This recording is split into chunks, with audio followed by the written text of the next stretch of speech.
Welcome back to Open Line. Thanks for being with us tonight. We are talking about the Zika virus, what it means for us here in Tennessee and specifically Nashville and the surrounding areas. Two wonderful doctors here from Metro Health Department. Thank you guys for being here. It's been a wealth of knowledge so far.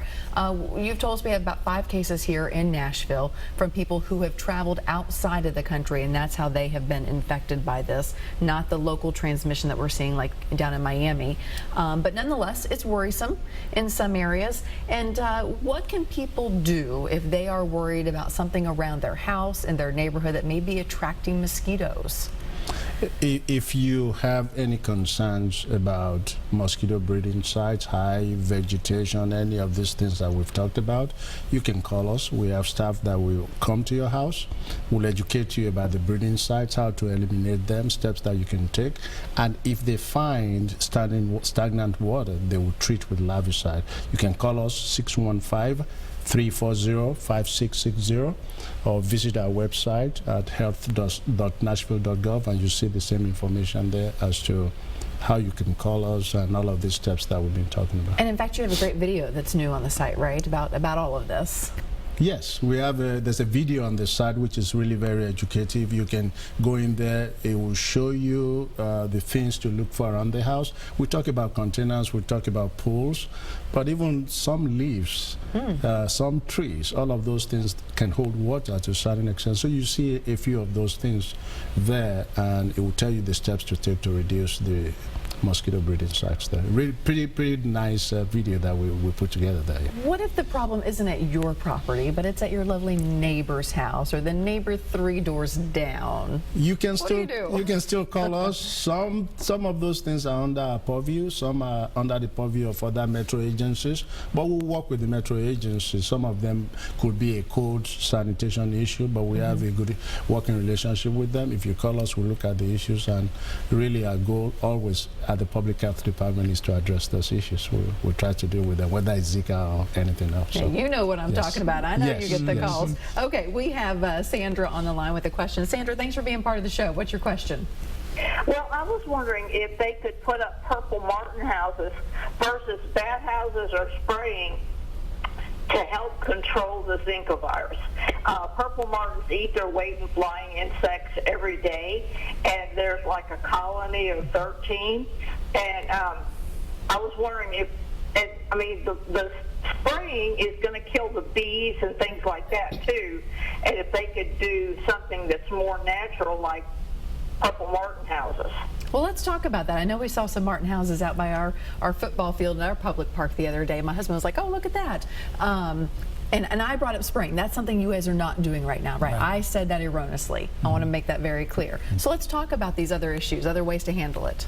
Your thoughts? We're not spraying, and the only thing that would really trigger us to spray is if we thought there was a really significant threat to the health of people in Nashville. And so we don't take that lightly, because there's the people get nervous about spraying. Now there are companies in Nashville that are spraying, and there are compounds that have been used for a long time, and so there's a lot of people who have more of a comfort level with spraying. Purple martins and bats, I think there's nothing wrong with them. I don't know, once you do the math about like the actual number of mosquitoes that we have and the number that are actually out there in the world that are eaten by those bats and those purple martins, we still have a lot of mosquitoes. And so if we're trying to fight a serious infection, we may be happy those are there, but that's not going to be how we're able to do something in a hurry. Dr. Ariola, do you have any more to add to that? Well, we will only spray if we have high documented risks to public health. In terms of those approaches to controlling mosquitoes, it's hard. The methods that we'll use are the ones that are proven and approved by EPA. And yes, people get worried about the pesticides, so we take that seriously, even though if it's approved by EPA and we follow instructions when we apply them, they are safe and they don't pose any significant risk to the public. But we take that seriously only when we have a documented health risk to the public. Those techniques are okay. You can do them yourself, but if we have a high mosquito population here that we have to do quick knockdown, that's not going to be sufficient for what we do. And you guys stay in contact locally with other health departments, I would assume, and then it spreads out from there, right? Absolutely. So it's, public health in this country. CDC is our national experts. It's the big body over everything. But yeah, I mean, we don't. They often our money will come from CDC through the state health department to us. A lot of expert advice comes from the CDC through the state health department to us. We're the ones with boots on the ground, so we're the ones that are going to come to your backyard. We're going to come door to door. We're going to do everything we can to keep people protected. And yes, we wouldn't be spraying without really being under expert advice from people at the CDC and at the state level.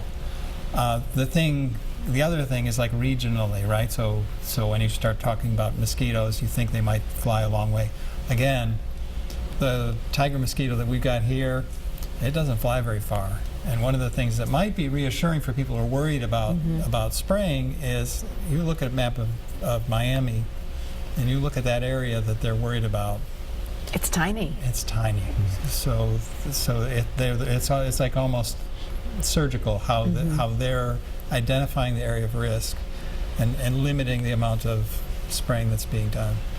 And the only fear, I guess, is that one of those, somebody infected then gets bitten by another mosquito, and then it goes and bites another person. That person may travel, and all of a sudden, wow, we've got it in our state, locally transmitted. Right. So that's why what's going on in Florida is really serious, both because we don't want it to spread from there, but also we want to know what the best response to that kind of an event is. And so there's a lot of attention being put on really understanding how far that has spread, and it's not spread very far. And I think that we do stress again that this is a virus, and to most people, even if you get it, it's going to mean nothing. The fear is if you are pregnant or trying to get pregnant or having sex with someone and they may get pregnant. That's where the fear is. Right. And explain why. Again, the one really, probably the biggest risk, the biggest thing that concerns us about Zika virus is the risk to babies, the risk of congenital malformations, microcephaly, like a horribly disfigured and tiny head for your baby. And that can actually cause death or lifelong problems for the baby. And certainly nobody wants that. No one wants to see that. We had a baby die in Harris County in the Houston area of Texas that we just learned about yesterday, died a couple of weeks ago. And the mom had Zika virus from traveling to El Salvador. So that's why we're concerned about that. That's why we're talking about it tonight.